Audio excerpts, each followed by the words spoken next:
हम भीम की औलाद हैं सम्मान के लिए, हम जान भी दे जाएंगे संविधान के लिए।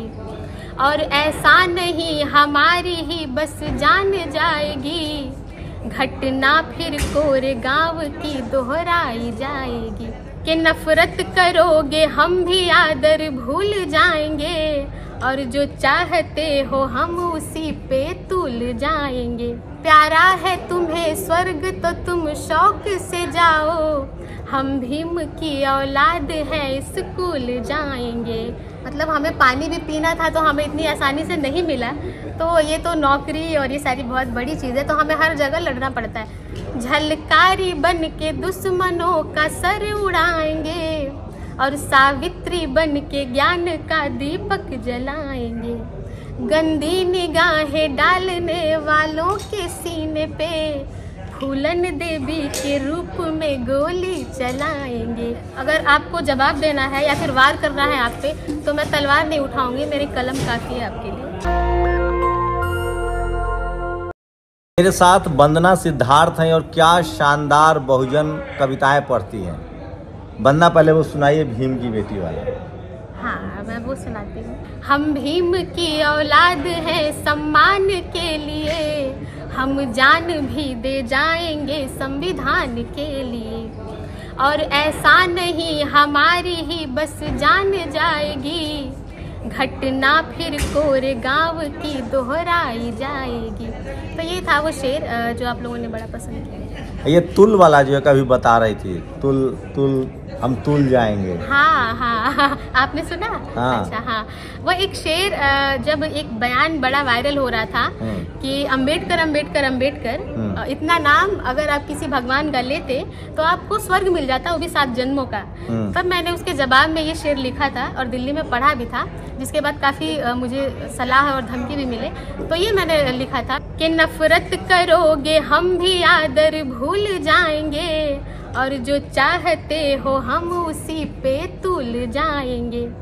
प्यारा है तुम्हें स्वर्ग तो तुम शौक से जाओ, हमें कोई एतराज़ नहीं है। प्यारा है तुम्हें स्वर्ग तो तुम शौक से जाओ, हम भीम की औलाद हैं स्कूल जाएंगे, हम भीम की औलाद हैं स्कूल जाएंगे। क्योंकि बाबा साहब ने स्कूल का रास्ता दिखाया तो हम स्कूल जाएंगे। वंदना आप क्या करती हैं? और मैंने इंजीनियरिंग किया है। बीटेक? जी हाँ, बीटेक किया है इलेक्ट्रिकल से, और मैं दिल्ली में जॉब करती हूँ एक इलेक्ट्रिकल कंपनी में। और इसके अलावा मैं सारा समय समाज को देती हूँ। बहुत सारे लोगों का ये कहना होता है कि वंदना गायिका है, वंदना कवित्री है, लेकिन मैं ऐसा नहीं मानती हूँ। मुझे ऐसा लगता है कि मैं बाबा साहब और कांसीराम साहब के मिशन की एक छोटी सी कार्य करती हूँ, जो उनके मिशन में मैं थोड़ा सा अपना योगदान देती हूँ। तो नौकरी भी कर रही, कितनी उम्र होगी आपकी? You are approx 25? हाँ हाँ, 26 रनिंग। तो बीटेक कहाँ से किया? बीटेक मैंने लखनऊ से किया। लखनऊ में मैंने इंटर्नशिप किया, बीटेक किया, और उसके बाद मैं दिल्ली में हूँ अभी। तो ये घर में ही ये माहौल मिला? वंदना सिद्धार्थ नाम से लगता है कि माता पिताजी सब अम्बेडकरी मिशन से जुड़े रहे हैं। हाँ, पापा रहे हैं। पापा शुरू से ही बाबा साहब के विचारों पर चले हैं। पापा ने कांशीराम साहब के साथ भी काम किया है, तो घर में ही रहा है। यूँ कह लीजिए कि हमारे खून में ही अम्बेडकरी विचारधारा है। तो पापा क्या करते थे? पापा मेरे टीचर हैं, जूनियर हाई स्कूल के प्रिंसिपल हैं। अपनी ज़मीन थी, अपना खेत था गांव में, तो बहुत सारे बच्चे ऐसे थे कि जिनको पढ़ने के लिए जगह नहीं मिल पाती थी, जो पैसे के अभाव में पढ़ नहीं पाते थे।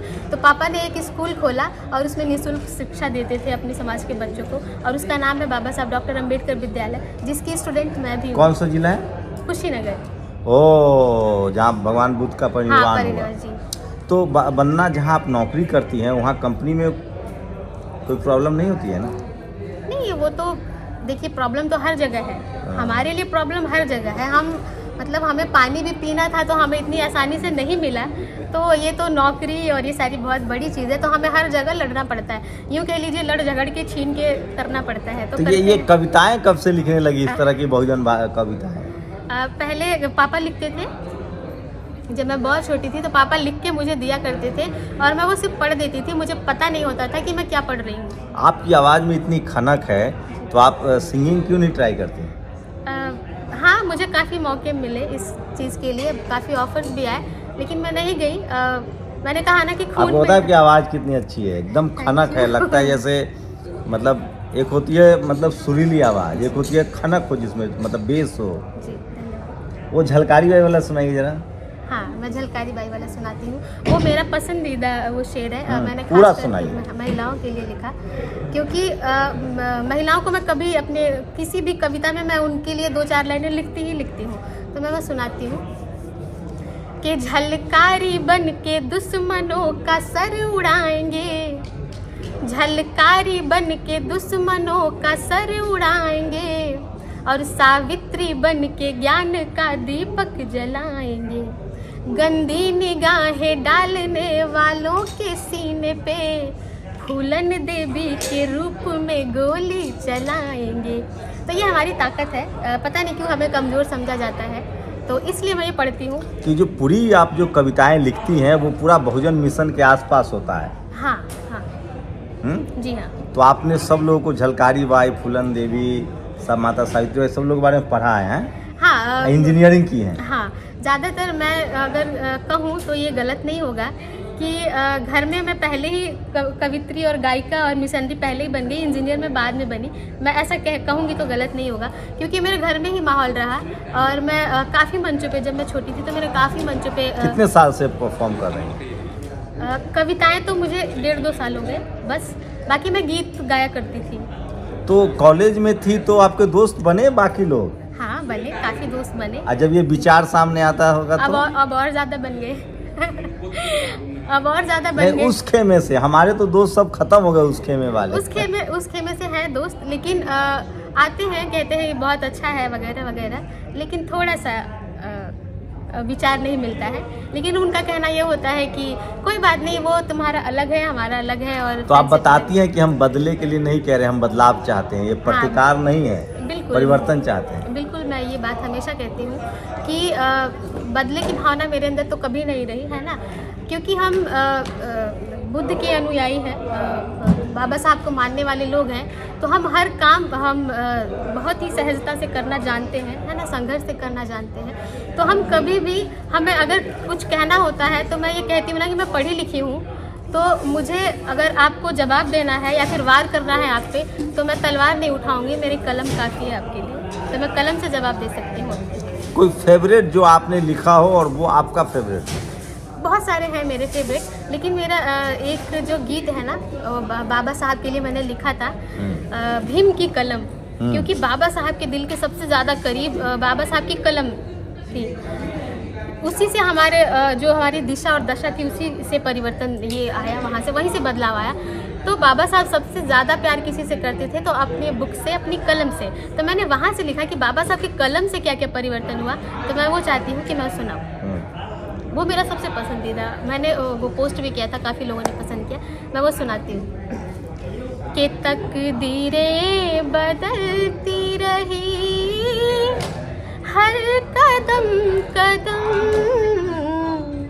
तकदीरें बदलती रही हर कदम कदम, भीम की कलम। तो ये तो फिल्मी मेलोडी पर है। हाँ, ये गाना मेरा पसंदीदा था, उसमें मैंने भीम की कलम। तो आप अपना यूट्यूब चैनल चलाती हैं? जी हाँ, मेरा क्या नाम है? वंदना सिद्धार्थ ऑफिशियल। और आपका इंस्टा, ट्विटर सब होगा? हाँ, सब हर तो जगह। किस तरह, किस चैनल पर अभी कितने सब्सक्राइबर?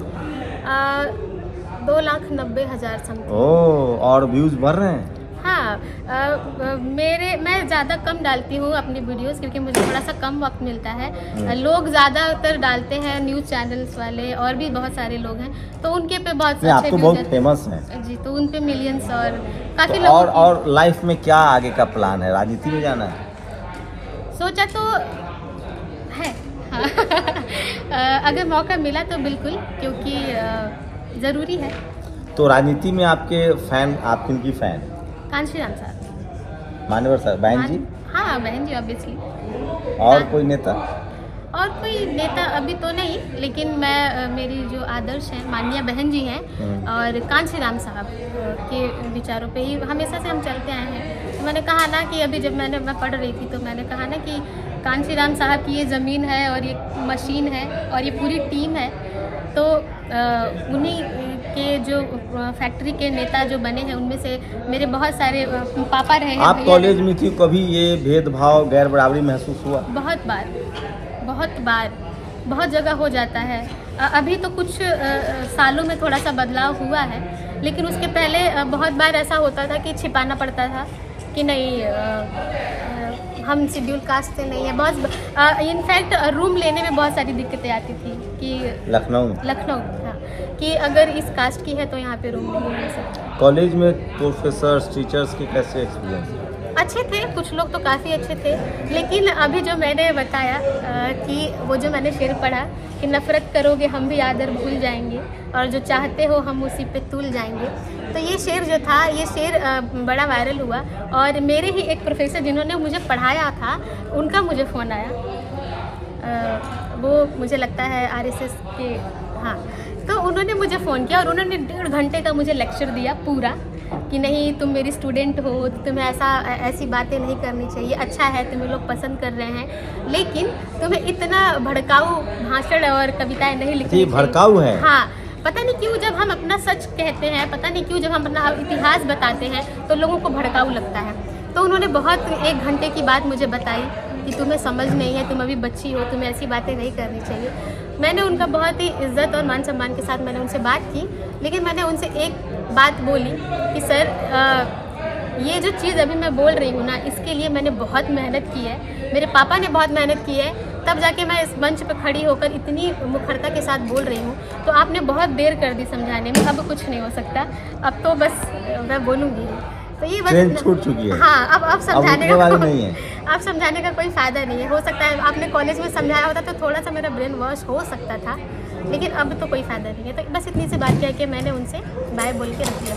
कोई और 2 लाइन सुनाइए ना जो आपका अपना हो, फिल्मों पर ना हो। हाँ, मेरी एक बहुत अच्छी कविता, बहुत सारी हैं, मैं खुद भी भूल जाती हूँ बहुत बार, लेकिन एक कविता है माता रमाबाई के लिए। हाँ, क्योंकि उनके बारे में बहुत कम लिखा पढ़ा गया है।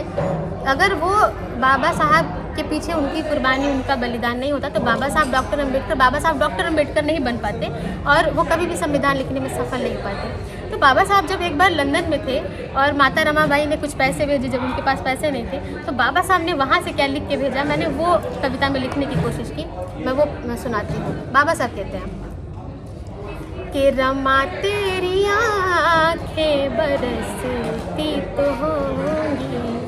बाबा साहब का ये कहना था कि मैं एक अच्छा समाज सुधारक हूँ, एक अच्छा लीडर हूँ, लेकिन मैं एक अच्छा पति नहीं हूँ, मैं एक अच्छा पिता नहीं हूँ, क्योंकि मैं 24 घंटे में तुम्हें आधे घंटे भी नहीं दे पाता। एक अच्छा पिता होता तो मेरे बच्चे दवाई के अभाव में नहीं मरते। तो वहाँ से बाबा साहब क्या कहते हैं मैं वो सुनाती हूँ कि रमा तेरी आँखें बरसती तो होंगी, रमा तेरी आँखें बरसती तो होंगी, थोड़ी सी खुशी को तरसती तो होंगी, थोड़ी सी खुशी को तरसती तो होंगी। और ये लंबी गज़ल है, लेकिन मैं उसके चंद अशार पेश करती हूँ।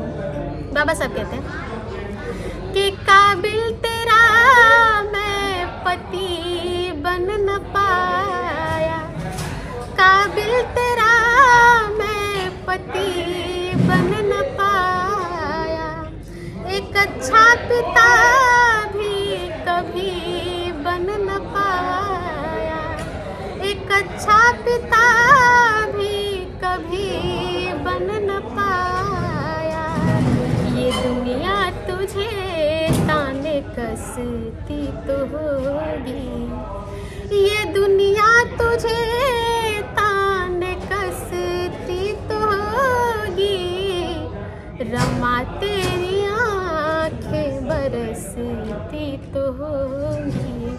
और बाबा साहब के जीवन की जो सबसे दर्दनाक घटना, जब राज रतन की मृत्यु हुई, क्योंकि वो सबसे लाडला था उनका, तो वहाँ से 2 मिसरे मैं सुनाती हूँ कि जरूरत पड़ी राज रतन को कफन की, जरूरत पड़ी राज रतन को कफन की, फटी साड़ी भी फाड़ डाली तू बदन की, फटी साड़ी भी फाड़ डाली तो बदन की, सांसें तेरी तब सिसकती तो होंगी, सांसें तेरी तब सिसकती तो होंगी, सांसें तेरी तब सिसकती तो होंगी, रमा तेरी आँखें बरसती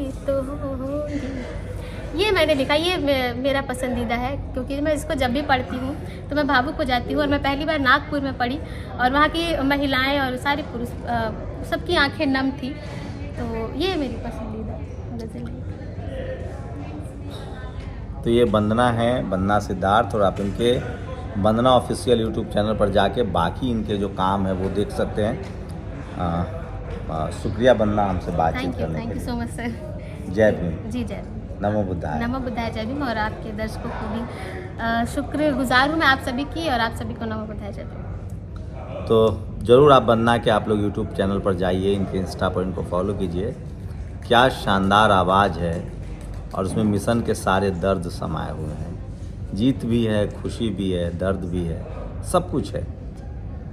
शुक्रिया। Thank you. दस्तक की आपसे गुजारिश है कि अगर इसको बचाना चाहते हैं तो नेशनल दस्तक को सब्सक्राइब करने के लिए रेड कलर के सब्सक्राइब बटन को दबाएं, फिर बेल आइकन की घंटी दबाएं। नेशनल दस्तक को बचाने के लिए बहुत ज़रूरी है कि हर खबर को शेयर करें, लाइक करें, कमेंट जरूर करें।